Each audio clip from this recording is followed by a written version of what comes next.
with Japan, there is scope for growing business. We've done decently on investment. We have a target of 40 to 5 trillion yen. We have, I believe, reached about halfway in the target. That's what I was told. The changing geo-economics and new investment strategies of many countries, we have to work much harder. I think the strategic people in Japan also appreciate that they have to work with India, that our interests are very convergent. The business logic still hasn't got that kind of, I would say, weight and momentum in their own system. But I think the really missing piece to me is the societal connect, the skill connect, the language connect among South Asians. Actually, India has the lowest number of people in Japan. So there are big gaps there. And we need to work much harder at those gaps. My question is related towards the Indo-Pacific, sir. In a recent visit to the Indo-Pacific region and specifically to Japan and Philippines, the impression that we got was the strategic autonomy of India has got acceptance, a large acceptance there. That is one. However, the business ethics are a little, they need to be worked out in a little better manner so as to engage Japan in a more beneficial way. From time to time, we are challenged. There have been occasions in some of our neighbors when we have become the political issue. And if you look at the extent of proofing, I would actually suggest to you, we've done some good work there, that we have actually managed to mitigate some very sharp situations. So I do see that really as a continuing issue. I think it is a policy which I feel has served us well. It needs to be built upon. And in many ways, to me, the 2 or 3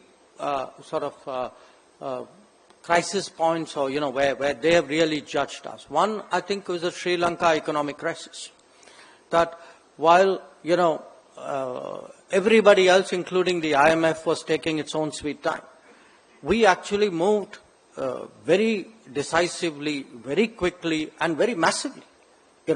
Our bilateral package is 1.5 times the IMF package.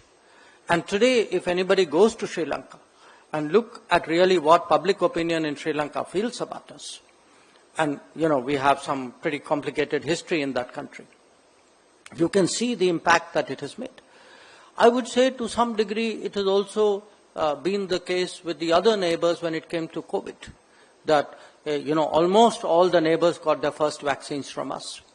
When the Ukraine conflict took place, they appreciated the fact that in many cases, many of them actually had, because they buy basically energy on the spot market, many of them were actually not even getting response to their tenders because of the tight energy market at that point. Now they realized having a pipeline to India, being part of a larger economy's pull factor is something that benefits them. So, the neighborhoods for any country, especially for big countries, will never be easy. But neighborhoods need hard work, and frankly, given some other neighbors that we have and they have, neighborhoods will also be very competitive. And, there's no point moaning and groaning about it. I think if we have a competition, we need to compete. And that's really what we are trying to do. So, at least in our neighborhood, we have shown that we have the ability to stand up, to push our interests, to compete against other countries, and often, I would say, out-resource them and definitely outperform them. So I do think we have a very, solid record out there. On Japan, I wasn't entirely clear on one comment. You said something about business ethics, but I do accept that, with Japan, there is scope for growing business. We've done decently on investment. We have a target of 40 to 5 trillion yen, which is $42 billion till 2027 as new investments to come in for those 5 years. We have, I believe, reached about halfway in the target. That's what I was told. But the fact is, given today, the changing geo-economics and new investment strategies of many countries, we have to work much harder with Japan. My own sense, I've just come back from Japan day before yesterday, and yesterday actually evening we had the Speaker of the Japanese Parliament here with a political business mixed delegation. We have, in a sense, a basic political understanding. I think the strategic people in Japan also appreciate that they have to work with India, that our interests are very convergent.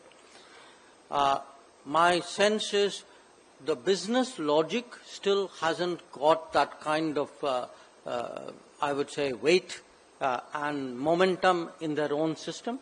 It's doing decently, but at a certain flat level. We are not seeing pickups. There are some good trends. In fact, this week there's been big investment ramp-ups by both Toyota and Suzuki. But we need to see something much bigger than that. But I think the really missing piece, to me, is the societal connect, the skill connect, the language connect. Some of you would be shocked that among South Asians, actually India has the lowest number of people in Japan.